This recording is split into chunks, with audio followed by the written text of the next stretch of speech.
Kajian Dalilul Falihin Syarah Riyadus Shalihin bab 5 ya, bab muraqabah. Hadis terakhir sekarang ya, hadis ke-9 ya, seluruhnya ada 9 hadis. Yang sebelumnya hadis ke-8 ya, hadis yang sering nih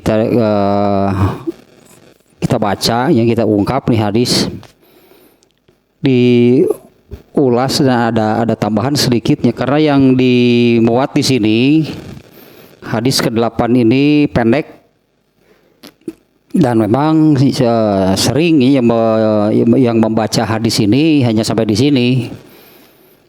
Al-qayyisu mandana nafsahu wa amila lima ba'dal maut wal ajizu man atba'a nafsahu hawaha wa tamanna 'alallah.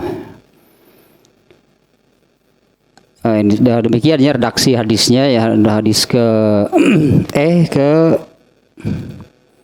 itu ke-7, ini yang ke-8, yang ini berarti nih min husni islamil mar'i tarkuhu ma la ya'nihi. Ini yang apa namanya ya, yang apa boleh disebut banyak yang tidak tahu gitu ya, yang banyak yang tidak tahu. Min husni islamil mar'i, ini yang di ke-8 nya, yang tadi yang ke-7. Min husni islamil mar'i tarkuhu ma la ya'nihi. Di antara ciri bagusnya atau sempurnanya keislaman seseorang yaitu meninggalkan apa yang kalau secara terjemah harfiahnya apa yang tidak diperlukannya atau apa yang tidak penting baginya. Di antara ciri bagusnya atau sempurnanya keislaman seseorang adalah meninggalkan apa yang tidak penting. Nah, ini yang barusan itu ya, saya katakan banyak yang tidak tahu itu. Kalau apa namanya ya, kita menyebut kalau bahasa Arabnya sih maksiat. Bahasa Arabnya maksiat.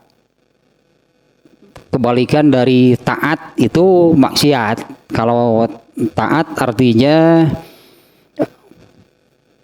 yang disebut taat itu berarti yang dilakukannya itu adalah hal yang bersifat ibadah. Berarti sedang melakukan ketaatan. Atau sebutan lainnya yang dilakukannya itu disebut dengan amal soleh yang berpahala. Nah, kebalikan itu dari yang demikian itu adalah maksiat.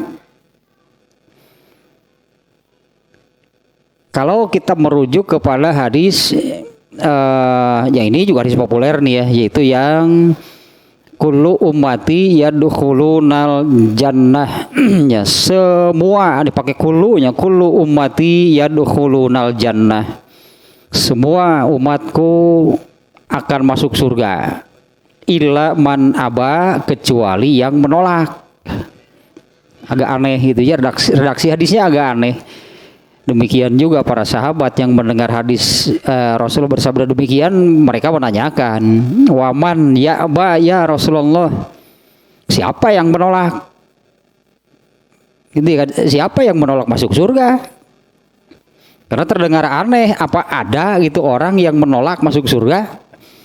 Kemudian Rasulullah menjawabnya secara normatif, man atau ani dakhalal jannah wa man asoni faqad aba.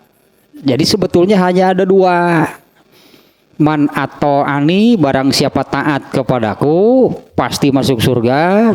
Waman asoni faqad aba, barang siapa. Nah, ini bahasa Arabnya ini sebetulnya kalau bahasa Arabnya kebalikan dari, karena di hadis ini Rasulullah hanya menyebut dua, taat dan maksiat. Kata kerja sih ya di hadis ini, man atau ani itu kata kerja dari taat. Waman asoni itu kata kerja dari maksiat. Kalau bahasa Arab masdarnya atau kata bendanya. Berarti hanya terbagi menjadi dua gitu ya. Barang siapa taat kepadaku pasti masuk surga. Waman asoni faqad aba, barang siapa maksiat kepadaku itulah yang menolak. Itulah yang tidak mau masuk surga. Berarti kan hanya ada dua. Hanya ada dua. Kalau tidak sedang taat berarti, kalau tidak taat berarti maksiat, keluar dari ketaatan berarti maksiat. Nah, banyak yang tidak tahu itu yang ini, yang saya maksudnya banyak yang tidak tahu yang namanya maksiat itu yang seperti apa. Kalau menurut hadis tadi pokoknya kalau sedang tidak taat berarti nggak ada yang lain. Kalau tidak taat berarti maksiat. Nah, sementara kalau mendengar kata maksiat, dosa itu mungkin ya banyak yang memahaminya ketika melakukan hal-hal yang apabila atau ini ya kalau yang bersifat dosa gitu ya. Yang bersifat dosa itu kan kalau meninggalkan kewajiban atau melakukan yang diharamkan. Mungkin ya ini nih dari sini itu ya masalahnya memahami apa yang disebut maksiat atau dosa itu apabila meninggalkan yang diwajibkan dan melakukan yang diharamkan. Nah, padahal banyak sekali itu ya sebetulnya. Ini yang tidak penting gitu ya. Kalau di dalam hadis ini kan diantara ciri bagusnya keislaman seseorang itu adalah meninggalkan apa yang tidak penting, apa yang tidak perlu. Kalau sesuatu yang bersifat dosa tadi, meninggalkan kewajiban, melakukan apa yang diharamkan. Kalau itu sudah terlalu terang lah katakanlah, terlalu terang, terlalu jelas gitu yang demikian. Nah, padahal apabila terlalu banyak kemungkinlah sebutannya ya, saya ingat di kitab Fathul Bari ya, itu akan jatuh kepada, artinya kalau orang yang sudah tahu syubhat itu memang bukan haram, bukan halal. Nah, yang kalau dalam hal ini sesuatu yang mubah pada asalnya kan berpahala enggak, berdosa enggak. Seperti yang syubhat gitu ya, ini nih kita bandingkan. Sesuatu yang disebut syubhat itu adalah sesuatu yang tidak jelas halalnya juga tidak jelas haramnya. Karena kalau ada juga hadis yang menyebutkan al halalu bayyinun, al haramu bayyinun, wa bainahuma syubhat. Yang halal sudah jelas semuanya di dalam Islam. Yang haram sudah jelas semuanya di dalam Islam. Nah, ada sesuatu yang tidak jelas halalnya, tidak jelas haramnya, itu syubhat. Tapi barang siapa yang bergulat, berkecimpung, hajakeun dalam hal-hal yang haram, dia akan yang syubhat, dia akan jatuh kepada yang haram. Nah, dalam hal ini yang mubah juga sama. Yang mubah itu haram enggak? Artinya berdosa tidak, berpahala juga enggak. Nah, artinya penting enggak melakukan hal yang seperti ini? Ya, penting nggak melakukan hal yang memang tidak berdosa tapi juga tidak berpahala seperti yang syubhat. Posisinya kalau apa namanya lah disebutnya bermain-main gitu atau apalah dalam tanda kutipnya dalam hal yang syubhat, jatuhnya ke haram bukan ke halal. Demikian juga dengan yang mubah, artinya kalau terus menerus kebanyakan hanya dalam hal-hal yang mubah yang tidak berpahala, itu jadi dosa. Nah, itu yang disebut sesuatu yang tidak penting. Jadi antara ciri bagusnya keislaman seseorang itu adalah meninggalkan apa yang malayaknihi, sesuatu yang tidak penting. Itu yang ingin saya tambahkan ya. Kalau di hal ini sebetulnya saya ingat lebih jelas lagi kalau di dalam Tahdzibul Akhlak itu dalam pembahasan ittibaul hawa. Karena seperti hadis yang tadi, kalau tidak taat berarti maksiat. Kalau di dalam pembahasan Tahdzibul Akhlak itu, kalau bukan ittibaul haq berarti ittibaul hawa, karena nggak ada yang lain. Ya, kalau tidak ittibaul haq disebutnya mengikuti al haq, di mana al haq itu apa yang dari Allah. Kalau mengikuti apa yang dari Allah, itulah yang disebut taat. Berarti yang dilakukannya itu adalah ibadah, itu amal soleh yang berpahala. Lepas dari sana berarti al-hawa.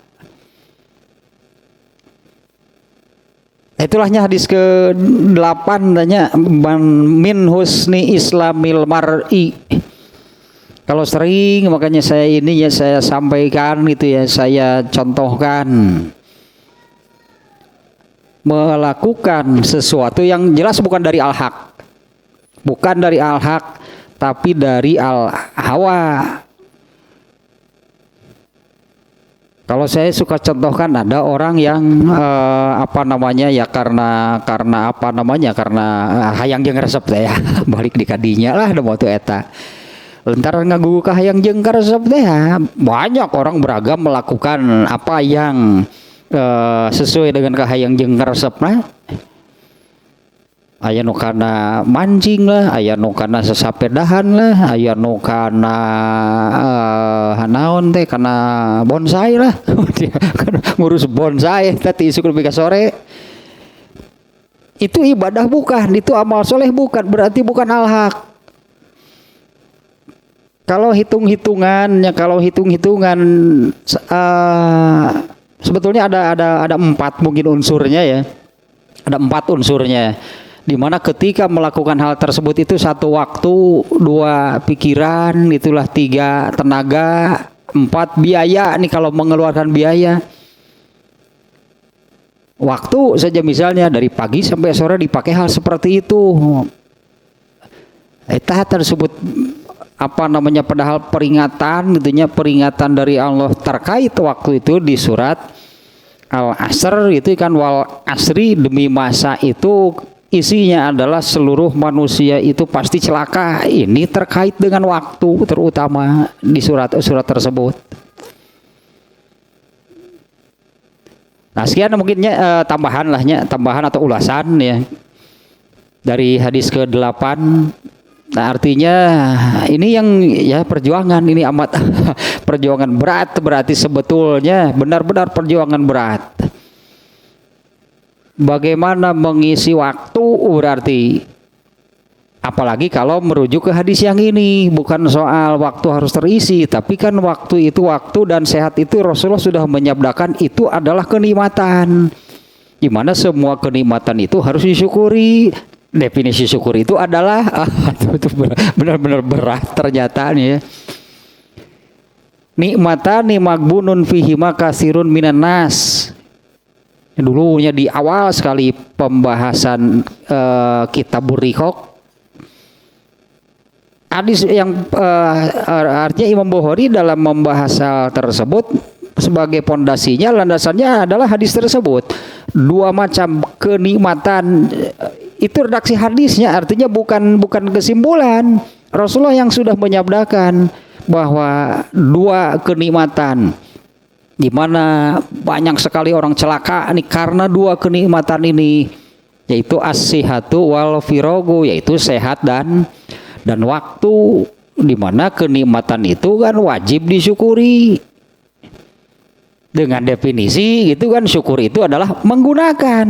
Definisi syukur itu menggunakan kenikmatan sesuai dengan tujuan Allah memberikannya. Ada lagi yang mendefinisikan menggunakan kenikmatan sesuai dengan tujuan apa Allah menciptakannya, tak menciptakan dirinya, menciptakan manusia. Jadi benar itunya setiap waktu dan sehat. Setiap waktu dan sehat yang tidak dipakai untuk beribadah itu sedang kufur nikmat. Sementara itu kan merasa tidak berdosa karena kan melakukan, nah ini kan mubah. Nya eta mubah teh siga syubhat, mubah teh sengaja bermain-main di dalam yang syubhat itu jatuhnya pasti ke yang haram bukan ke halal. Nah, hadisnya tadi sudah jelasnya tentang al-halalu bayyinun wal haramu bayyinun wa ma bainahuma syubhat. Yang halal itu sudah jelas, yang haram itu sudah jelas. Di antara keduanya itu ada yang disebut syubhat, artinya tidak jelas-jelas halal, tidak jelas-jelas haram. Tapi kalau sengaja itu bermain-main itu di dalam hal yang syubhat, jatuhnya akan ke yang haram. Ini saya kira persis nih ya, sama nih polanya. Ada yang berpahala, ada yang berdosa, ada yang mubah, tengah-tengah anggaplah. Tengah-tengah atau lebih dekat ke dosa sih sebetulnya. Mubah. Tengah-tengah mah 50-50 itu daya mah. Seperti syubhat itu lebih dekat ke haram.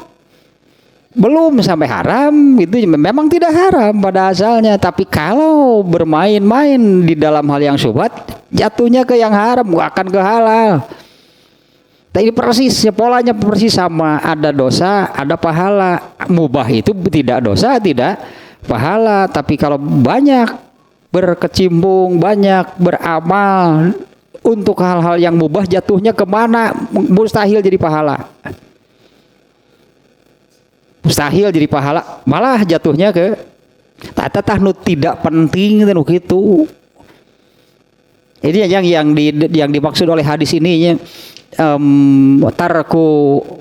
tarkuhu ma la ya'nihi, meninggalkan sesuatu yang tidak penting, sesuatu yang tidak perlu, sesuatu yang tidak dilakukan juga nggak apa-apa. Pernah juga nih untuk hal ini, contohnya gitu ya, yang barusan gitunya. Yang intinya bukan mengikuti al-haq, pasti mengikuti al-hawa. Yang nonton bola lah, emang kalau nonton bola itu penting. Kalau tidak melakukan itu gimana? Agening henteu gitu naon, atuh mun kitu mah penting. Artinya kalaupun tidak melakukan, ternyata nggak apa-apa. Artinya apa pentingnya kalau begitu? Nah yang perjuangan, artinya benar-benar ini perjuangan berat sebetulnya bagi manusia gitu ya. Nah itu tah untuk perjuangan berat teman, menggunakan sehat dan waktunya untuk sesuatu yang menghasilkan pahala. Dan ini juga tuntutannya memang demikian, yaitu di dalam ayat faiza farogta fansob, apabila selesai dari satu beramal itu siap lagi beramal lagi, bukannya nyalse leha-leha beramal saja istirahatna sapoe. Artinya tidak beramalnya lebih banyak. Padahal tuntutannya itu kan faiza farogta, apabila kamu selesai dari suatu amal, fansob itu artinya bersiap lagi untuk beramal lagi. Nah ini terkait juga nih ya dengan hal, karena beramal itu tergantung kepada salah satu unsurnya adalah kesempatan beramalnya. Saya kira juga setiap orang juga ya ingin beramal soleh, karena beramal soleh itulah mengumpulkan pahala. Tapi kalau kesempatannya tidak ada, nah di mana kesempatan beramal soleh itu Allah yang menurunkan, Allah yang memberikan. Nah ciri itunya ciri apa namanya jadinya ya ciri orang yang dimudahkan. Ciri orang yang dimudahkan ke surga itu kalau menurut ayat fasanu yassiruhul lil yusra itu ternyata kan ke surga itu harus beramal soleh. Amal soleh sendiri kesempatannya Allah yang memberi.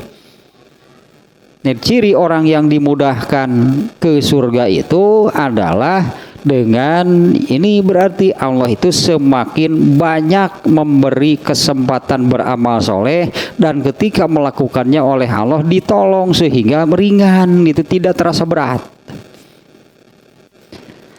Nah sekarang hadis terakhir nih. Hadisnya sangat pendek. Wah, iya mah hadis KDRT iya mah.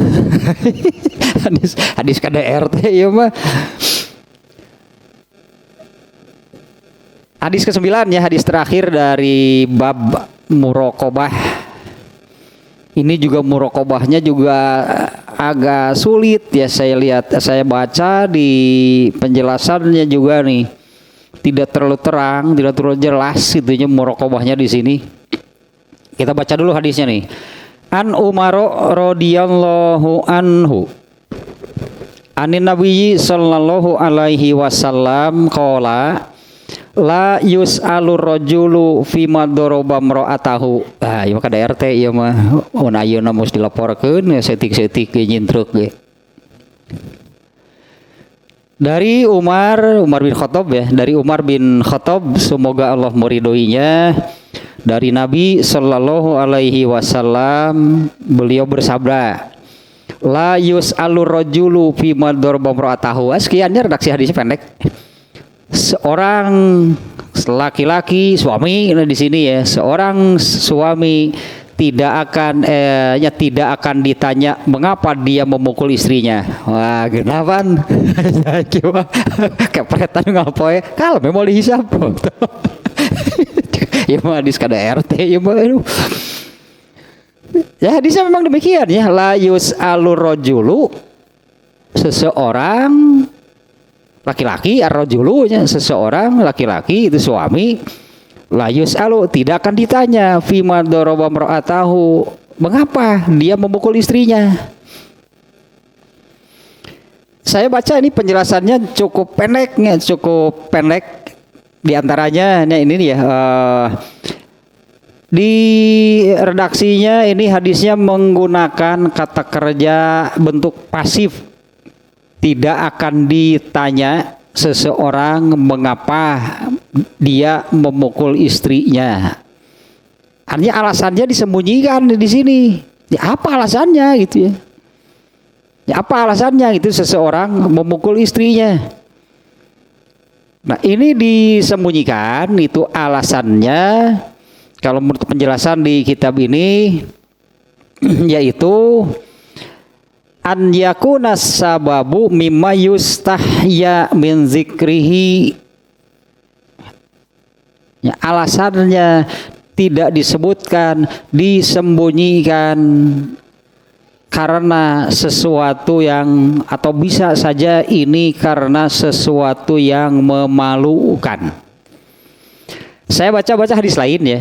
Saya baca nih hadis lain yang berkaitan itu dengan hadis ini. Umar bin Khattab malah pernah memukul istrinya di depan orang. Memukul istrinya di depan orang lain, saya lupa lagi namanya, sahabat lain itu ya, Ash'as namanya. Dia bertamu ke rumah Umar bin Khattab pada malam hari. Ternyata Umar bin Khattab memarahi istrinya sampai memukulnya itu di hadapan tamunya. Kemudian Umar bin Khattab itu memberi wasiat, memberi wasiat kepada orang tadi. Rasulullah menyampaikan begini nih. Ada 3 hal yang disampaikan oleh Umar bin Khattab. Yang kesatunya yaitu tentang istri. Nah ternyata ini jadi melebar gitu ya. Saya buka-buka hadisnya ya melebarlah kepada pembahasan dari hadis ini ya, kepada pembahasan tentang hak istri dari suaminya dan hak suami dari istrinya. Di antaranya suami itu sampai berhak untuk memukul istrinya. Nah, tapi ada batasannya. Saya buka lagi ini nih ya. Ada ini nih, isi khutbah Arafah. Khutbah Arafah Rasulullah SAW.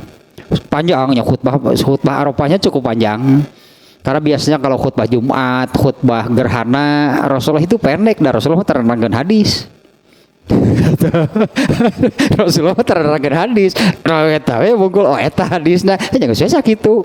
Sangat pendek, jadi kalau khutbah khutbah khutbah Jumaah pondok pisan Rasulullah mah ternyata Rasulullah eta jadi hadis gitu khutbahna teh. Kalau sekarang kita ini kan Rasulullah bersabda begini, kan harus diterangkan sabda Rasulullah itu apa. Jadi panjang. Rasulullah menerangkan hadis. Khutbahna teh. Ini diantara saya potongnya karena cukup panjang terkait dengan tanah haram, bulan haram itu diantaranya riba haram. Nah ini saja nih potongannya yang saya ambil nih khutbah Rasul yang berkaitan dengan pembahasan kita sekarang nih ya. Nah sebentar nih.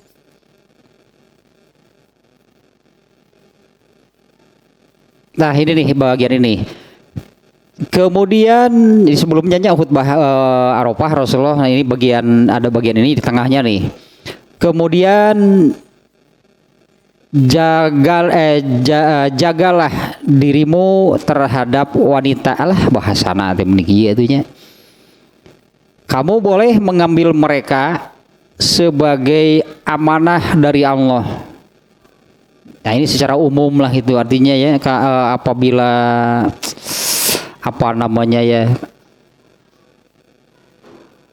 ada ungkapan jadi ungkapan terkenal gitu ya kalau jodoh di tangan Tuhan. Oh beri cicing atuh kawin ikhtiar kayaknya tuh. Sama ya tuh gitu seperti rezeki kan sudah ada yang mengatur ya, kalau diam saja kan gak akan kebagian. Ya kan kalau diam saja kan tidak akan kebagian. Nah sama dalam hal ini juga kamu boleh mengambil mereka sebagai amanah Allah. Berarti cari gitu laki-laki meskipun kalau ada perempuan yang menghampiri boleh di dalam Islam itu ya, kalau pihak perempuan yang melamar laki-laki itu boleh. Kamu boleh mengambil mereka sebagai amanah dari Allah. Mereka itu baru orang ya.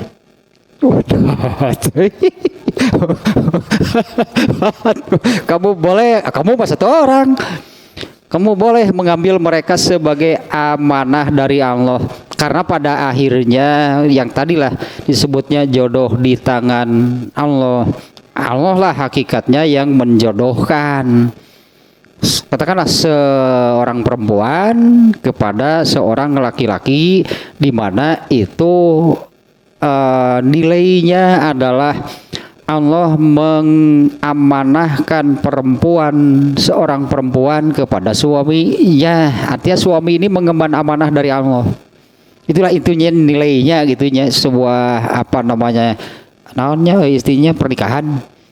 Suami istrinya gitu, seorang suami itu diberi amanah oleh Allah, diamanahi istrinya. Dan mereka halal bagimu dengan memenuhi peraturan-peraturannya. Setelah itu kamu punya hak atas mereka, yaitu supaya mereka tidak membolehkan orang lain menduduki tikarmu. Jika mereka melanggar, tadi masalahnya ada kata-kata ini nih. Jika mereka melanggar, pukullah mereka dengan cara yang tidak menyakiti, atau dengan pukulan yang tidak menyakiti, yang tidak membahayakan. Sebaliknya mereka punya hak atasmu, ya mereka juga punya, mereka wae eta. Sebenarnya urang atuh teh. Sebaliknya mereka punya hak atasmu, yaitu nafkah dan pakaian yang pantas.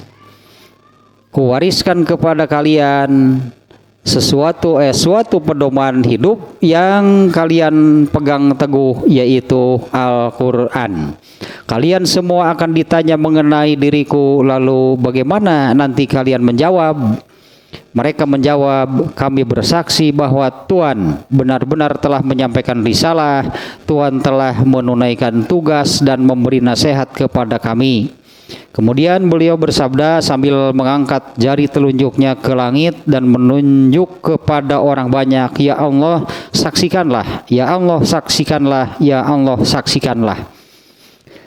Ini khutbah Arafah gitu ya. Ini khutbah Arafah yang terkenal sakral gitu loh. Khutbah Arafah mah nilai sebuah khutbah Arafah, dimana kalau yang sudah melaksanakan itu ya, karena ibadah di Arafah itu wukuf di Arafah itu kan jantungnya ibadah haji. Intinya ibadah haji itu adalah wukuf.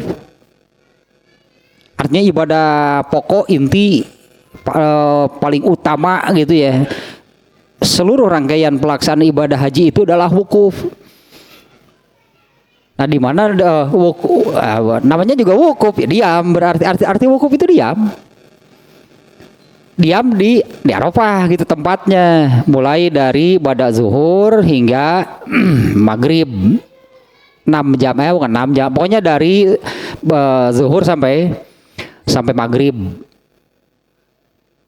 Pokoknya diam saja di Arafah gitu ya. Nah, di antara rangkaian acaranya itu yaitu berdoa terutama. Nah, banyak kalau orang yang ada yang mau pergi haji itu nitip, tolong doakan saya, doakan kami gitu, doakan siapa gitunya di Arafah ya gitu, wajar karena berdoa di Arafah mah itu doa yang paling diijabah mah doa di Arafah. Kemudian sholat berjamaah zuhur dan asar. Nah, ada khutbah Arafah. Khutbah Arafahnya itu intinya pokok dari seluruh rangkaian ibadah haji. Nah, di sana ada khutbah Arafah. Ini khutbah yang paling ditunggu-tunggu, itulah khutbah Arafah mah. Ya mun khutbah Arafah goreng teh lebar pales pokoknya mun lagu mah. Arafahnya sakral dari khutbahna. Kudu mantap lah itu khutbah Arafah mah. Nah, ternyata kalau kita melihat khutbah Rasulullah SAW, ya ini potongannya. Ternyata di dalamnya itu Rasulullah menyebut-nyebut tentang hal ini. Ya, yaitu tentang itulah rumah tangga, mungkinnya berumah tangga, tentang suami istri. Di mana diantaranya Rasulullah menyebutkan kalian punya hak atas mereka, mereka pun punya hak atas kalian. Nah, hal ini itunya sampai dimasukkan itu oleh Rasulullah SAW ke dalam khutbah Arafah. Nah, kemudiannya saya baca-baca lagi nih hadis-hadisnya yang ya akhirnya bacaan hadis tentang tentang kitab nikah. Jadi ngacaya. Oh, kitab nikah sih gini-gini. Ada beberapa gitunya hadis yang yang saya baca.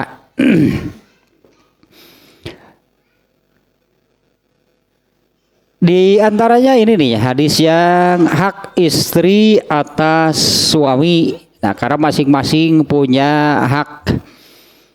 Nah, sebelum ke sini ada hadis yang saya ingat terjemahnya saja nih ya. Apabila seorang istri meninggal, artinya istrinya meninggal lebih dulu nih. Apabila seorang istri meninggal dalam sementara suaminya itu dalam keadaan ridho gitunya kepada istrinya, pasti dia masuk surga. Ya, barang siapanya seorang istrinya, barang siapa meninggal, seorang istri meninggal dan suaminya itu dalam keadaan ridho kepada istrinya, maka si istrinya ini pasti dia masuk surga. Nah ini diantaranya nih. Ini hadis riwayat At-Tirmidzi.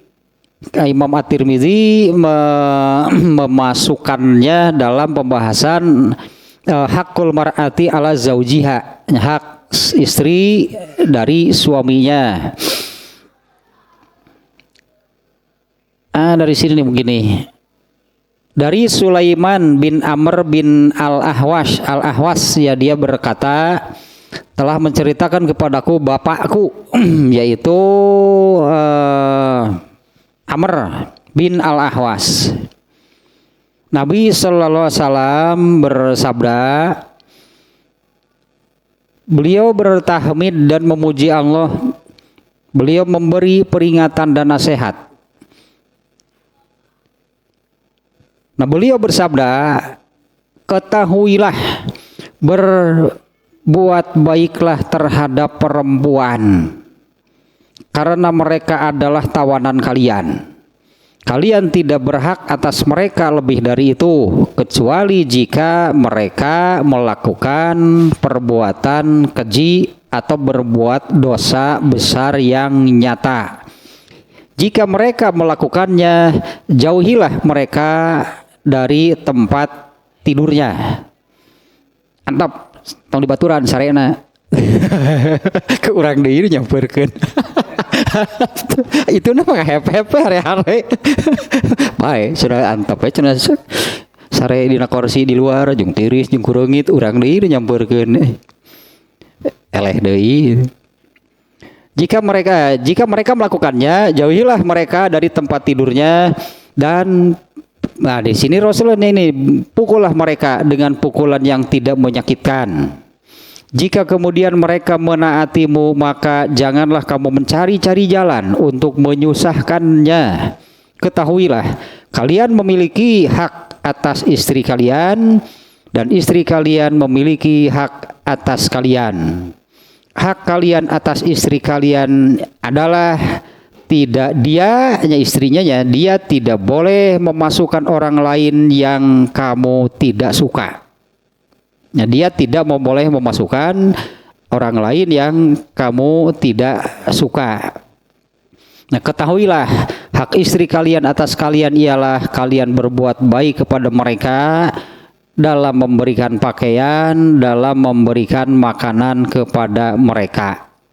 Nah itu jadi sekitar ini, karena hadisnya ini di bab ke-8 ini kan, layus alur rojulu pima doroba meratahu. Ya, seorang laki-laki tidak akan ditanya mengapa dia memukul istrinya. Nah tentu kan setelah kita baca hadis-hadis ini, kalau yang dibenarkan tadi, bahkan ini memukulnya itu karena melaksanakan dalil, artinya bukan premanisme KDRT. Ya iyalah kalau itu mah tuh ke polisi wae ditewak ke Allah berenang. Kalau ini kan pukulannya bukan pukulan yang menyakiti, bukan yang membahayakan. Kalau istrinya bararangep atau babak belur kumaha itu baru KDRT. Iya.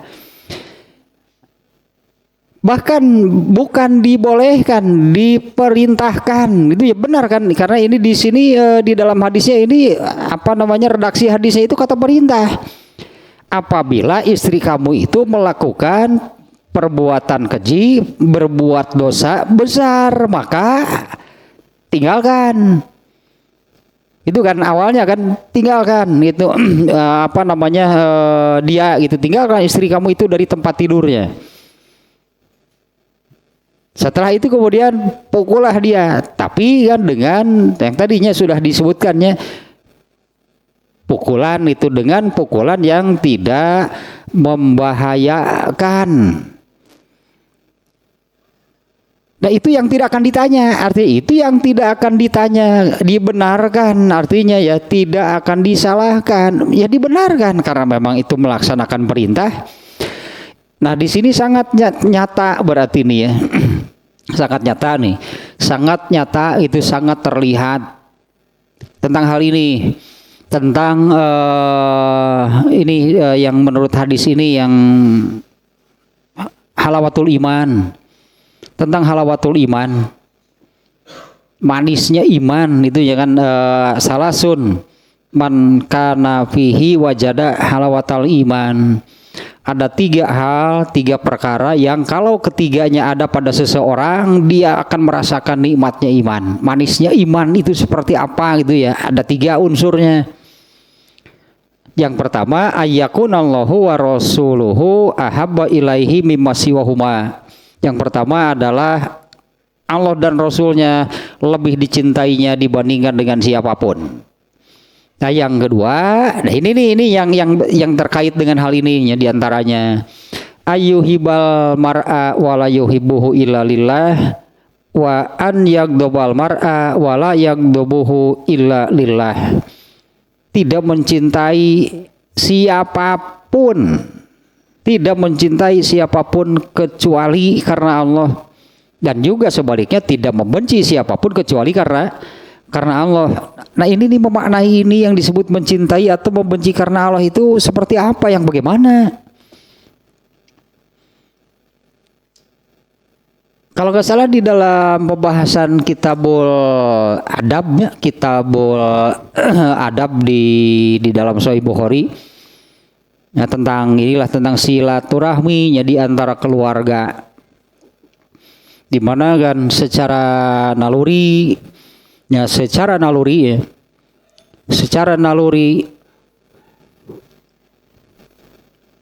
sudah tertanam lah di dalam diri siapapun itu rasa mengasihi, menyayangi, mencintai anggota keluarganya. Suami mencintai istrinya dan sebaliknya, anak mencintai orang tua dan sebaliknya, seorang kakak mencintai adik dan sebagainya.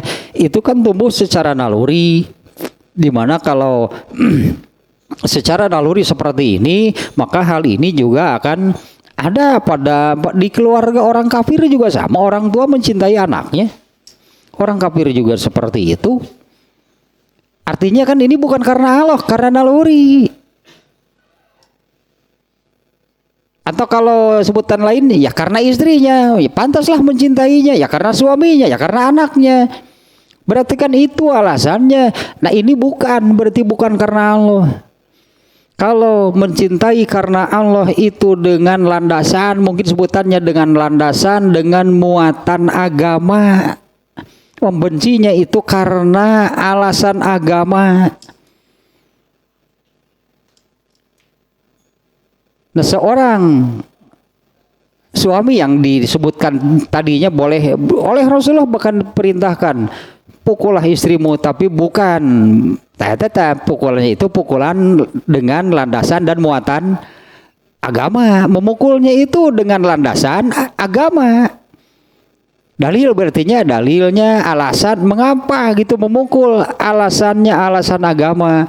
Karena Rasul memerintahkan pukullah istrimu ketika istrinya itu melakukan perbuatan dosa besar. Rasulullah sampai memerintahkan pukullah dia, tapi tetap bukan dengan maksud menyakiti. Nah ini yang kedua, unsur kedua itu dari untuk mendapat atau bisa merasakan gitu manisnya iman itu adalah tidak mencintai siapapun kecuali karena Allah. Nah ini maknanya adalah landasan mengasihi, menyayangi, mencintainya itu adalah agama. Bukan hanya sebatas karena anaknya, karena orang tuanya, karena adiknya, karena kakaknya, karena sepupunya. Kalau yang seperti itu kan gak ada agamanya. Sehingga kita bisa mengatakan di keluarga kafir juga sama hal itu ada. Hal itu terjadi. Di dalam keluarga kafir itu seorang suami mencintai istrinya, orang tua mencintai anaknya. Nggak ada muatan agamanya, nggak ada landasan agamanya. Nah semestinya di dalam keluarga muslim itu bukan, meskipun itu tidak bisa dihilangkan. itu tidak bisa dihilangkan, tapi harus ditambah, mungkin sebutannya ditambah atau dinaikkan nilainya itu ya, karena nilainya berbeda. Kalau mengasihi, menyayangi atau kecintaan yang landasannya karena naluri dengan yang landasannya agama, kalau ini tidak bernilai. Yang mencintai semata-mata karena istri saya, sementara semata-mata karena suami saya, ya iyalah mencintai, itu tidak bernilai di mata Allah sebetulnya. Makanya kalau di dalam keluarga kafir kan itu terjadi. Oleh Allah diberi pahala gitu karena seorang suami mencintai istrinya. Tapi kalau mencintai istrinya karena Allah, nah itu kan ada dalilnya. Itu salah satu unsur untuk bisa merasakan nikmatnya iman. Dan yang dimaksud dengan mencintai karena Allah itu seperti apa? Landasannya agama. Muatannya muatan agama gitu. Karena di situ bukan hanya keluarga, mencintai siapapun landasannya muatannya harus karena agama. Sementara tak ya spirit karena agama yaitu amar ma'ruf nahi. Taatan muatan agama mah pasti di dalam keluarga. Di dalam keluarga, bahkan di dalam hadisnya kan tidak menyebut keluarga, di hadis tadinya dengan siapapun, taeta spirit yang dibawanya itu adalah amar ma'ruf nahi munkar. Apalagi gitulah ditambah kalau kepada anggota keluarga yang memang kecintaan sudah ada. Kan kecintaan sudah ada gitunya orang tua kepada anak, anggaplah seperti ini. Kalau nggak salah di bab apanya di bab ini juga itu dari Falihin yang menerangkan ini didatangkan rombongan tawanan perang. Mungkin masih ada yang ingat di hadis tentang apa nih ya? Didatangkan rombongan tawanan perang kepada Rasulullah SAW. Ternyata di dalamnya ada seorang perempuan yang ya, badannya saja sudah kurus kering. Maaf nih ya, payudaranya juga nggak ada asinya. Tapi ketika melihat ada bayi anak kecil menangis, nah itulah naluri. Segera dia ambil, dia pangku lalu dia susui. Nah, ketika melihat kejadian itu Rasulullah SAW kemudian bertanya kepada para sahabat, ada nggak seorang ibu yang tega menjerumuskan anaknya ke neraka? Nah, itu kan karena nalurinya, nggak akan ada. Karena menyayangi anak secara naluri, pasti menyayangi anak secara naluri. Muatan agamanya mana? Nah mestinya karena muatan agama itu yang ini, ada nggak seorang ibu yang tega menjerumuskan, memasukkan anaknya ke dalam neraka? Nah kemudian berarti kan masuklah unsur agama. Karena dengan agama inilah bisa ditemukan, gitunya bisa ditemukan, bisa apalah bahasanya mungkinnya bisa ditemukan jalannya bagaimana itu supaya tidak menjadi seorang ibu yang menjerumuskan anaknya ke neraka. Tanpa agama kan gak akan bisa. Kan tanpa agama kan gak akan bisa. Jangankan untuk menyelamatkan anaknya dari neraka menuju ke surga, dirinya saja nggak tahu jalan ke surga yang mana. Dirinya saja nggak sadar itu bahwa dia ini sebetulnya sedang berjalan menuju neraka. Tapi kalau ditanya mau tega nggak seorang ibu menjawab, nggak akan ada yang menjawab. Mana ada seorang ibu yang tega menjerumuskan anaknya ke neraka.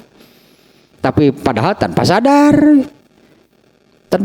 gitu si ibunya ini setiap hari, karena yang kalau nggak salah gitu ya di dunia pendidikan yang paling berperan mendidik seorang anak itu adalah ibunya, karena ibunya kan yang paling dekat dari sejak bayi kan ibunya. Padahal tidak sadar, padahal ibunya itu setiap hari dia secara tidak langsung boleh disebutnya mengajarkan, menanamkan sesuatu yang sebetulnya itu mengarah ke neraka. Tapi kalau ditanya tega menjerumuskan anak ke neraka, pasti enggak. Nah, kembali ke yang tadi ini ya, unsur kedua Itu hadis populer nu ieu oge itu da arapaleun ieu teh lah disebut mencintai karena Allah teh. Tapi ka ieuna ge pan ari ti awalna mah ku pinanggo dengan bismillah Allah make jeung geus dikait-kaitkeun ka Allah jiga nu benul wae lah. Maksudna teh eta meureunna dieu teh. Jadi mencintaina teh karena Allah nya gitu. Yang kumaha gitu, yang seperti apa gitu yang disebut mencintai karena Allah. Yaitu dengan landasan, dengan muatan agama. Artinya segala sesuatunya itu harus dilandasi, harus dengan tolok ukur agama. Eta mencintai karena Allah. Kalau apa yang disebutkan di dalam hadis tadinya, di dalam itu khutbah Warofah tadi, jauhilah istrimu dari tempat tidurnya, pukullah dia, tapi dengan pukulan yang tidak menyakiti. Nah, kalau seorang suami yang membiarkan istrinya melakukan berbuat dosa, itu unsur agamanya mana? Ya unsur agamanya mana? Apalagi kalau hadis ini pasti berat, ini ya amat sangat berat. Di dalam Islam itu kan ditetapkannya hukum had. Di antara hukum di dalam Islam itu ada hukum had. Hukum had itu hanya beberapa yang berzina dirajam, yang mencuri dipotong tangan. Khusus saja dosanya apa, hukumannya apa gitu ya. Potong tangan ya khusus yang mencuri. Nah Rasulullah menyabdakan kalau anakku yang mencuri aku yang akan memotong tangannya, itu kecintaan karena agama. Kalau Fatimah, kalau nggak salah dia di situ Rasulullah menyebut Fatimah. Kalau Fatimah yang mencuri aku yang akan memotong tangannya. Eta kecintaan karena dilandasi agama. Mungkin kalau orang akan mengatakan sadis gitunya, kejam, anak sendiri dipotong tangannya, justru karena menyayanginya. Karena hukuman had tersebut, apabila yang mencuri kemudian dipotong tangan, maka dosa mencurinya sudah dia bayar. Artinya dia sudah menjalani hukumannya, yaitu dipotong tangan. Berarti dosanya tidak ada. Nanti di akhirat sudah gak ada dosa mencurinya. Kemudian yang berzina dirajam. Dengan dirajam itu berarti dia sudah menjalani hukumannya, yaitu dirajam. Kalau tidak dirajam di dunia, mau dia di neraka disiksanya karena berzina. Selama apa gitunya di nerakanya dengan berzina? Seberat apa siksaannya kalau berzina? Kita bandingkan dengan yang ini, dengan yang apabila seseorang bahkan tidak sadarnya. Apabila seseorang mengatakan satu kata saja yang Allah tidak suka, 70 tahun di neraka. Kalau zina berapa lama? Ya hanya dengan mengatakan satu kata sajanya, satu kata atau satu kalimat yang Allah tidak suka, maka hukumannya adalah 70 tahun di dalam neraka. Kalau berzina berapa lama? Mending dirajam artinya kan. Makanya Rasulullah itu karena menyayanginya. Tapi kan dengan agama kan mau ininya. Bukannya dilindungi, bukannya disembunyikan. Fatimah itu aku yang akan memotongnya. Nah, itu contoh mungkinnya tata kecintaan karena agama. Nah di dalam hadis ini kalau kita kembali ke hadis terakhir nih ya, la yus'alur rajulu fima daraba imra'atahu, seorang suami tidak akan dihisab, anggaplah gitunya, tidak akan dihisab mengapa dia memukul istrinya. Kalau cuma hadis ini berarti wah bebas kalau begitu memukul istrinya. Bahkan sampai babak belur pun. Karena redaksi hadis ini kan hanya demikian saja. Seseorang suami tidak akan dihisab mengapa dia memukul istrinya. Asa genah hadis iya ya. Padahal itu diantara penjelasannya ya, yaitu di mana memukulnya itu karena melaksanakan Nabi yang memerintah. Artinya memukulnya pun karena melaksanakan perintah Nabi. Nah itu yang disebut kecintaan karena agama. Memukulnya itu kan dengan landasan hadis, berarti dengan landasan dalil, dengan landasan agama. Tapi Rasulullah SAW juga kan sudah menyebutkan memukulnya pun dengan pukulan yang tidak membahayakan, menyakiti, bukannya sampai babak belur sampai gitu. Itu si harus di si gano ya wae milu UFC milu UFC wae apa majikan di kumahakeun eta tenggulan sageunahna. Itu berarti sudah melebihi batas, keluar dari batasan agama. Agama membatasinya bagaimana? Boleh memukul tapi kan dibatasi, agama membatasi. Tidak sampai menyakitinya, tidak sampai membahayakannya.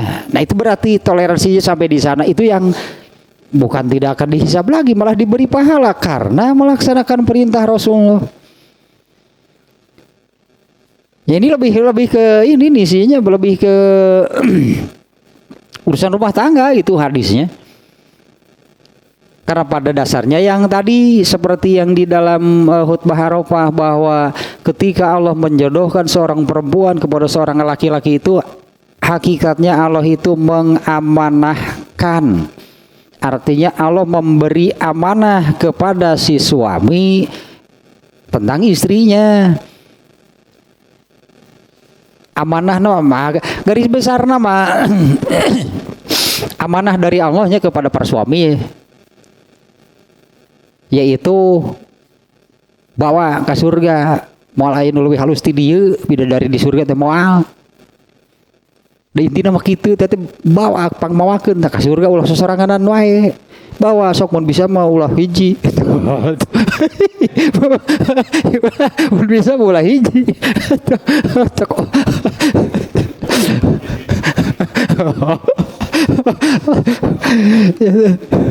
Iya udah kumaha cenah atuh ya motor nu koneng teh pasang sespan cenah atuh. Motor teh pasang teh sespan boga dieu. Atawa aya mah perhatikan paket cukup asup 4. Motor koneng ge kuateun. Intinya demikian ya. Amanah tadi kan jelasnya disebut-sebut amanah itu Allah mengamanahkan istri kamu itu kepada kamu. Kumaha sih amanah Allah nanti isi nanti kurang lebih demikian, bawa ke surga. Bawalah istri kamu gitunya ke surga.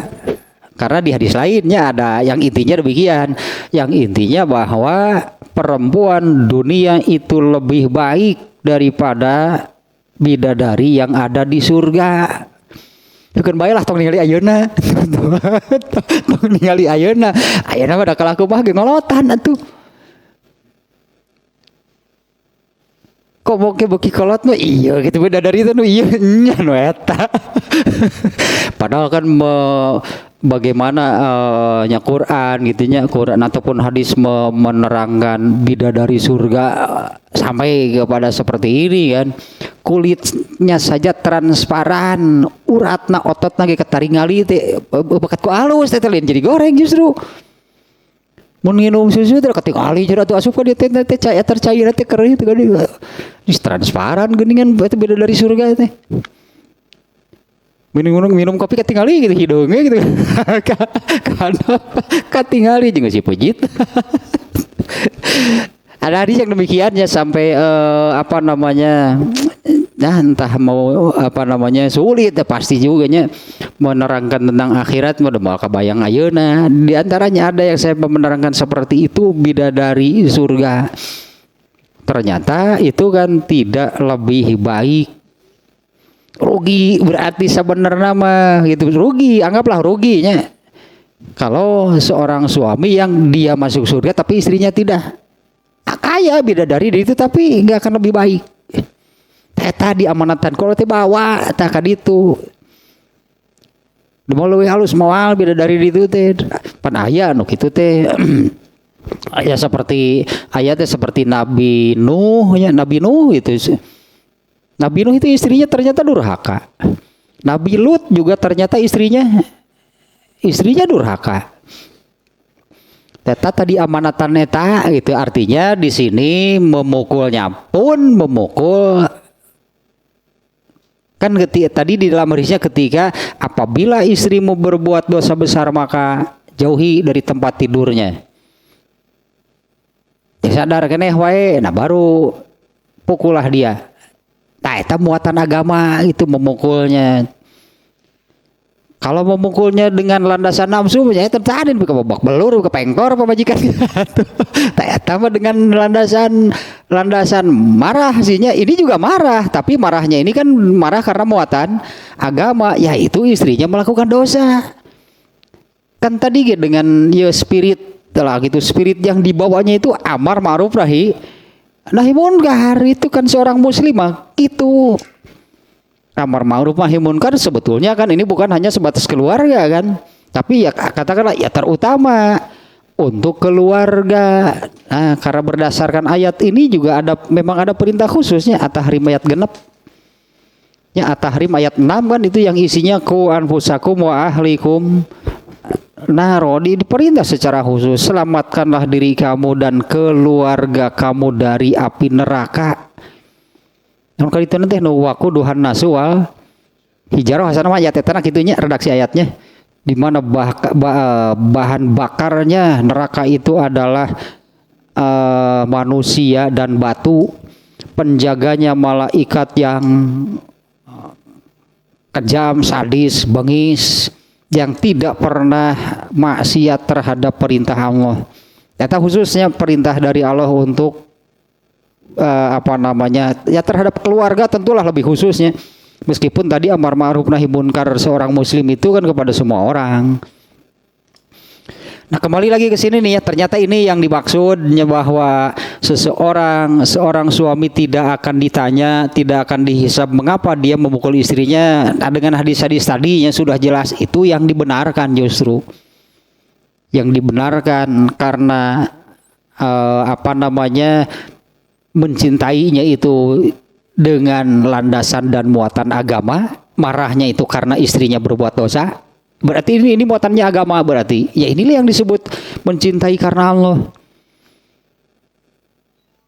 Kalau mencintai semata-mata istrinya, semata-mata karena istrinya, bisa jadi ketika istrinya berbuat salah dia melindungi. Meskipun jelas-jelas salah gitu, tapi dia lindungi karena karena ini adalah istrinya. Banyaklah yang demikian sebetulnya. Tapi kalau karena muatan agama, data contoh yang tadi mungkin beratnya yang tadi Rasulullah menyabdakan demikian. Kalau Fatimah yang mencuri aku yang akan memotong tangannya, artinya tangku batur. Itulah ulah batur gitu yang memotong tangannya aku sendiri, itulah bapakna mencuri orang aku yang akan memotong tangannya. Nah, mengapa demikian? Nah, karena tadi masalahnya seperti itu ya, kalau mencuri mah seorang pencuri potong tangan berarti dosa mencurinya sudah dia bayar, yaitu dengan dipotong tangan. Setelah hadis terakhirnya ini saya nggak melihat nih murokobahnya yang secara langsung ya. Secara langsung itu murokobahnya dari hadis ini la yus'alu rajulu, seseorang sebetulnya kalau secara umumnya murokobah dengan hadis-hadis yang sebelumnya, di mana arti murokobah itu kan bukan hanya seperti yang di dalam hadis tentang ihsan. Ihsan itu kan yakin bahwa Allah itu maha melihat, itu kan ihsan itu definisinya bahwa anta budallaha ka annaka tarahu fa in lam takun tarahu fa innahu yaraka. Ternyata ini bagian dari muraqabah. Bukan hanya merasa yakin diawasi. Muraqabah malah diperhatikan oleh Allah, sampai oleh Allah itu diberi, dibimbing, dipandu. Tak muraqabah ti Allah sampai seperti itu sebetulnya. Kalau seseorang merasa diawasi, itu bagian dari muraqabah. Lebih dari itu sebetulnya yang disebut muraqabah itu, ya itulah dipelihara, diperhatikan, dilindungi. Ta Rasulullah muraqabah nage nepi ka dimaksum, ta eta muraqabah ti Allah untuk nabi mah. Itu yang muraqabah dari Allah untuk Rasulullah itu sampai dimaksum oleh Allah, dijaga dari berbuat dosa. Makna muraqabah gitunya seperti itu. Belum tentu artinya setiap orang itu bisa mendapatkan gitu, bisa mendapatkan sampai ke hal seperti itu, dipandu itu hidupnya itu dipandu, dibimbing oleh Allah. Apalagi sampai sampai semi lah, setengah dimaksum. Kalau Nabi makan dimaksum secara totalnya, betul-betul dihalangi, dipelihara sehingga tidak pernah lah sekecil apapun satu kali pun Nabi berbuat dosa. Itu nggak ada, karena oleh Allah di eta muraqabah mah Nabi mah nepi ka dimaksum muraqabah dimuraqabahi gitu mungkinnya lah sebutnya, dimuraqabahi oleh Allahnya itu sampai dimaksum.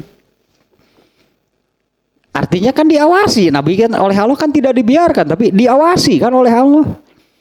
Nah kalau memaknai hanya sampai yakin bahwa itu ihsan itu tadi itu namanya. Karena ihsan itu adalah yang tadinya beribadah, taat, beramal soleh, disertai dengan yakin bahwa apa yang dilakukannya itu dilihat, diperhatikan oleh Allah. Iya pasti kalau itu orang kafir juga sama kan. Orang kafir juga sama kan, orang kafir juga amalnya itu dilihat, diawasi oleh Allah, tidak ada yang tidak diawasi. Tapi makna muraqabah mana sampai kepada artinya diawasi ya pastinya. Diperhatikan itu hidup itu tidak dibiarkan oleh Allah. Diperhatikannya itu sampai kepada contoh yang benar-benar gitu muraqabah. Kalau kepada Rasulullah SAW muraqabah dari Allahnya itu sampai dimaksum oleh Allah. Kalau kita kan ya cuma namanya juga bukan nabi sih ya, namanya juga bukan nabi. Sok aya tetin menggol nanti ngagugu ka hayang jeung karesep deui. Nah kalau yang dimuraqabahi oleh Allah mah gak akan ada sih yang 100% itulahnya, gak akan ada memang yang 100% seperti Rasulullah SAW hidupnya hanya al-haq, gak ada al-hawa sama sekali. Selain Nabi gak akan ada, makanya selain Nabi pasti punya dosa. Tetapi kalau yang dapat muraqabah dari Allah itu artinya tidak akan terlalu banyak. Kasih tadi lah, tidak akan terlalu banyak. Ini dosa, ini pahala. Iya dinu mubah, tamu ala bating dinu mubah hirup teh. Lain ari dosa, tapi jadi dosa.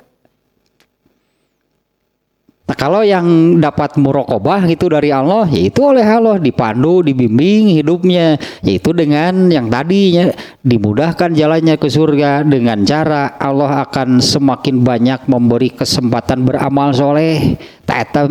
Itu yang muraqabah makna yang sesungguhnya. Bukan hanya sekedar ihsan tadinya merasa yakin bahwa apa yang dilakukannya itu diawasi oleh Allah. Ya, kalau itu mah iya pasti itu mah kalau sebatas semua amal diawasi oleh Allah ya orang kafir juga kena kalau begitu. Tapi setelahnya berartinya muraqabah itulah kesimpulan nama muraqabah sampai dipelihara disebutnya hidup itu dipelihara gitu oleh Allah dengan cara tadinya dituntun, dibimbing, dipandu oleh Allah, terus diberi kesempatan beramal soleh dan ketika melakukannya itu diberi pertolongan sehingga menjadi ringan dalam karena beramal soleh mah berat dah al-bakari teh apa amal soleh teh berat sebetulnya untuk taat itu tidak mudah. Nah kalau yang dapat muraqabah dari Allah mah ditolong lah gitunya, diberi pertolongan oleh Allah ketika melakukan amal soleh itu sehingga menjadi ringan melakukannya, kesempatannya semakin banyak diberikan dan ketika melakukannya itu diberi pertolongan oleh Allah sehingga menjadi ringan. Eta muraqabah mah contoh ideal mah Nabi dimaksum, eta muraqabah total gitu untuk Nabi muraqabah nanti sampai benar-benar oleh Allah itu dijaga, dilindungi, dipelihara dari dosa sekecil apapun. Terus beres tanya muraqabah 9 hadis. Meskipun dari hadis ini tidak terlalu terlihatnya, saya baca penjelasannya di kitab Dalilul Falihin ya, seperti kesulitan lah gitu muraqabahna belah mana gitu hadis ya. Tapi kalau secara umum mah kenapa dia melakukan demikian? Ya iyalah itu karena dia muraqabah dari Allah. Itu karena muraqabah dari Allah. Ya yaitu ketika dia ini memukulnya pun itulah, memukul istrinya pun dengan landasan dan muatan agama dari Allah, berarti yang seperti itu. Dan itu jelas tidak akan dihisab oleh Allah, malah diberi pahala karena melakukan apa yang diperintahkan oleh Rasulullah. Nanti berikutnya berarti bab ke-6 ya dari pembahasan di kitab ini. Jadi muraqabah 9 hadis sudah selesai. Bab ke-5 muraqabah 9 hadis. Berikutnya bab ke-6 takwa judulnya. Aduh judulnya takwa. Berapa hadis nih ya seluruhnya nih takwa ini. Kalau nggak salah lebih banyaknya dari muraqabah. Seberapa hadis itu takwa deh? Belasan kalau nggak salah hadisnya.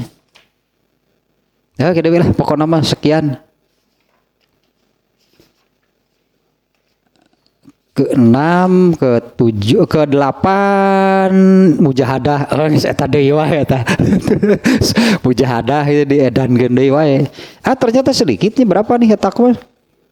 5, kirain sampai di sini 5 hadis. Bab ke-7-nya nanti yakin dan tawakal. Judul-judulnya luar biasa ini sebetulnya kitab ini ya. Nanti bab ke-6 takwa, ke-7 itu yakin dan tawakal. Ke berapa nih? Ke-11 mujahadah. Itulah nantilah. Insyaallah minggu depan, berarti Rabu depannya masuk ke dalam bab baru. Bab ke-6 yaitu takwa. Ternyata ada hanya sedikitnya hadisnya, ada 5 barusan.